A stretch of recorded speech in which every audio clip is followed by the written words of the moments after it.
Assalamualaikum warahmatullahi wabarakatuh.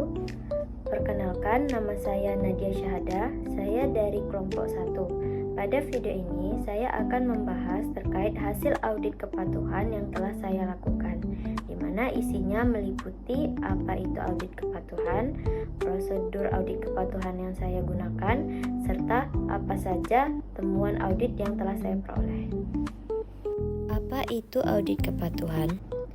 Audit kepatuhan adalah proses pemeriksaan yang dilakukan oleh auditor untuk memastikan apakah suatu organisasi atau perusahaan telah menjalankan prosedur, kebijakan, dan peraturan yang berlaku.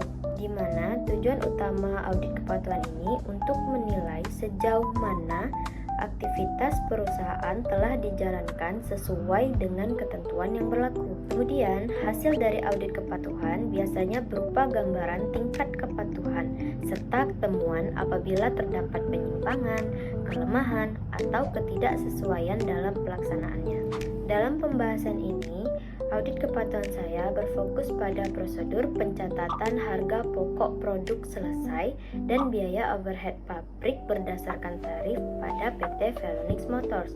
Artinya, auditor akan menilai apakah proses pencatatan biaya produksi telah sesuai dengan standar operational procedure atau SOP yang telah disusun oleh perusahaan. Prosedur audit kepatuhan. Adapun prosedur audit kepatuhan yang saya lakukan terdiri dari beberapa tahapan.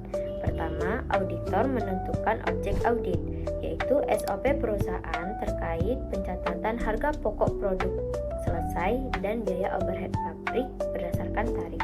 Kedua, auditor akan menyusun internal control questionnaire atau ICQ berdasarkan kerangka COSOC. ICQ ini berisi pertanyaan-pertanyaan yang mencakup 5 komponen pengendalian internal, yaitu lingkungan pengendalian, penilaian resiko, aktivitas pengendalian, informasi dan komunikasi, serta pengawasan. Ketiga, auditor melakukan wawancara kepada audite, lalu dilanjutkan dengan pengisian ICQ berdasarkan SOP yang dibuat. Nah, dari hasil jawaban ICQ tersebut, auditor kemudian melakukan tabulasi jawaban dalam bentuk persentase dan menarik kesimpulan sementara mengenai tingkat efektivitas pengendalian internal perusahaan. Langkah selanjutnya, auditor menyusun program audit pengujian pengendalian, di mana program ini berisi tentang prosedur pemeriksaan yang harus dilakukan, serta bukti-bukti apa saja yang harus dikumpulkan. Contohnya seperti laporan produksi, laporan HPP, laporan analisis risiko BOP, jurnal pemindahan biaya, struktur organisasi, dan dokumen-dokumen pendukung lainnya. Tahap berikutnya, auditor melakukan pengujian pengendalian. Caranya dengan membandingkan antara ketentuan dalam SOP dengan praktik yang tercermin pada dokumen dan bukti-bukti yang tersedia. Lalu, hasil pemeriksaan ini kemudian dicatat dan dituangkan dalam kertas kerja audit. Berikut adalah contoh dari kertas kerja audit. Temuan audit. Berdasarkan hasil pengujian pengendalian, auditor menemukan bahwa secara umum prosedur pencatatan harga pokok produk selesai dan biaya overhead pabrik telah disusun dengan baik dan sudah berjalan sesuai alur yang ditetapkan. Contohnya yaitu adanya pembagian tugas yang jelas antar bagian seperti akuntansi, produksi, pengendali biaya, dan sebagainya. Namun, auditor juga menemukan beberapa kelemahan, di antaranya 1. Beberapa dokumen penting belum dilengkapi dengan otorisasi dan tanggal pengesahan. 2. Penetapan tarif biaya overhead pabrik belum sepenuhnya disertai dasar pembebanan yang jelas. Ketiga, dokumen pendukung pemindahan biaya dari barang dalam proses ke persediaan barang jadi belum lengkap dan belum tertata dengan baik. Keempat, analisis resiko belum diuraikan secara rinci, terutama terkait kemungkinan manipulasi data produksi dan selisih biaya overhead.